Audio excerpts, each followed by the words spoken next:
बीडमधील या सरपंचाचा मृतदेह एका निर्जन स्थळी गाडीमध्ये आढळला। गाडी आतमधून लॉक केलेली होती आणि 34 वर्षीय गोविंद बर्गे यांच्या डोक्यातून गोळी आरपार गेली होती। या अवस्थेमध्ये बीड जिल्ह्यातील गेवराई तालुक्यातील लुखामसला या गावचे उपसरपंच गोविंद बर्गे वय वर्ष 34 यांचा मृतदेह आढळला।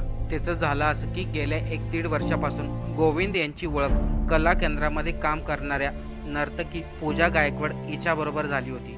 पूजा गायकवाडचा गोविंद यांना डान्स आवडला।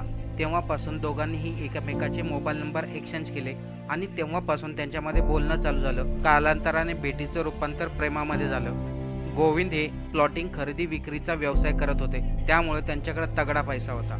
हे पूजा गायकवाडला चांगलंच माहिती होतं, त्यामुळे पूजा गायकवाड गोविंद यांच्याकडे महागड्या वस्तू मागायची। गोविंद देखील पूजाच्या सर्व मागण्या पूर्ण करायचा। एका वेळेस गोविंद गेवराई तालुक्यातील त्यांचा बंगला पूजाला दाखवण्यासाठी गेले। पूजाला तो बंगला आवडला। त्यानंतर तिने थेट गोविंदकडे मागणी केली, तो बंगला माझ्या नावावरती करून दे, पण गोविंद यांनी नाकार दिला। त्यामुळे दोघांमध्ये अनेक वेळा वाद झाले। याशिवाय पूजाने गोविंद यांना धमकी दिली, तो बंगला माझ्या नावावरती केला नाही तर मी तुमच्याशी बोलणार नाही, मी तुमच्यावरती अत्याचाराचा खटला दाखल करील। पूजाच्या या धमकीला गोविंद घाबरले। जर ही गोष्ट बाहेर माहिती झाली तर समाजामध्ये, परिवारामध्ये आपली मोठी इज्जत जाईल। या कारणाने गोविंद डिप्रेशनमध्ये गेले आणि त्यांनी स्वतःला गोळी झाडून घेतली। गोविंद बर्गे यांच्या पश्चात पत्नी, एक मुलगा, एक मुलगी आहे।